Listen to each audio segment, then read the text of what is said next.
వరంగల్ జిల్లా వర్ధన్నపేట మండలంలో ట్రాక్టర్ కార్మికుల ఆందోళన తీవ్రరూపం దాల్చింది.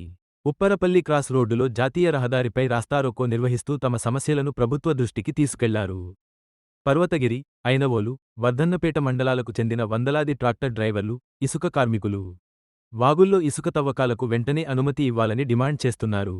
ఇసుక పనులు నిలిచిపోవడంతో వేలాది కుటుంబాలు ఉపాధి కోల్పోయి తీవ్ర ఇబ్బందులు పడుతున్నాయని వారు ఆవేదన వ్యక్తం చేస్తున్నారు. జాతీయ రహదారిపై రాస్తారోకో నిర్వహిస్తూ ట్రాక్టర్ డ్రైవర్లు, ఇసుక కార్మికులు తమ సమస్యలను వెళ్లగక్కారు.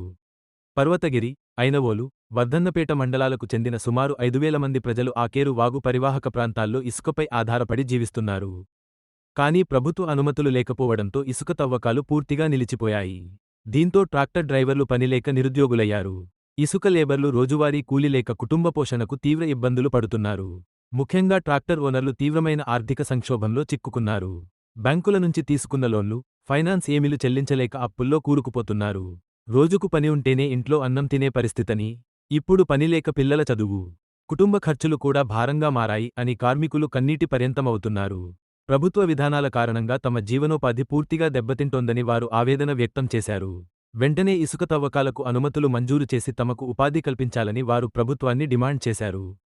ఇదిలా ఉండగా సమాచారం అందుకున్న పోలీసులు ఘటన స్థలానికి చేరుకుని ఆందోళనకారులను నచ్చజెప్పారు. తదుపరి వారు ఆందోళనను విరమించారు.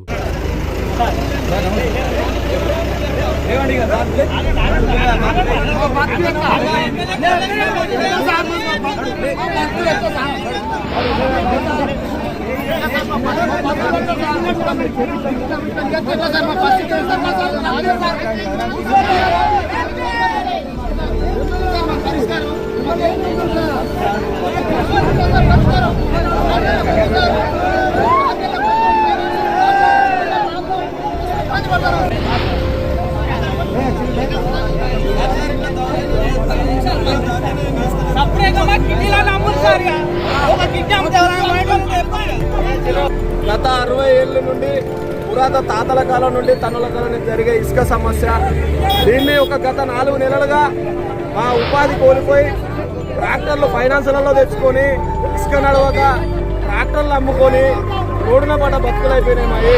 మమ్మల్ని ఆదుకునే ఒక్క నాయకుడు లేడు, ఒక ప్రభుత్వం లేదు. మా భార్య పిల్లల పరిస్థితి ఆగమైపోయింది.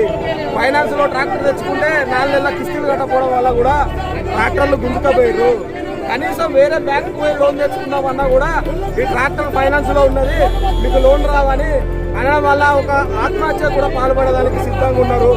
ఈ ఆకేరు వాళ్ళ సమస్యనే తదితరున్న అధికారులు పరిష్కరించి మా జీవనాన్ని కోల్పోకుండా మాకు వెంటనే ఏదైనా ఒక పరిష్కారం చేసి మా బతుకులను ఆదుకోవాలని చెప్పి అడుగుతున్నాం. 70,000 కుటుంబాలు రోడ్డున పడ్డాయి.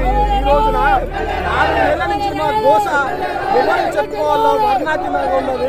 తినడానికి తిండి లేదు, పిల్లలకు ఫీజు కట్టడానికి డబ్బులు లేవు, భార్యాభర్తల గొడవలు, ఫైనాన్స్ వాళ్ళతో గొడవలు, చిట్టీల వాళ్ళతో గొడవలు, బాగా సమస్యలు అయ్యి రోడ్ల మీద పడి చనిపోయడానికి కూడా ఈరోజు సిద్ధంగా ఉన్న పరిస్థితులు ఏర్పడ్డాయి.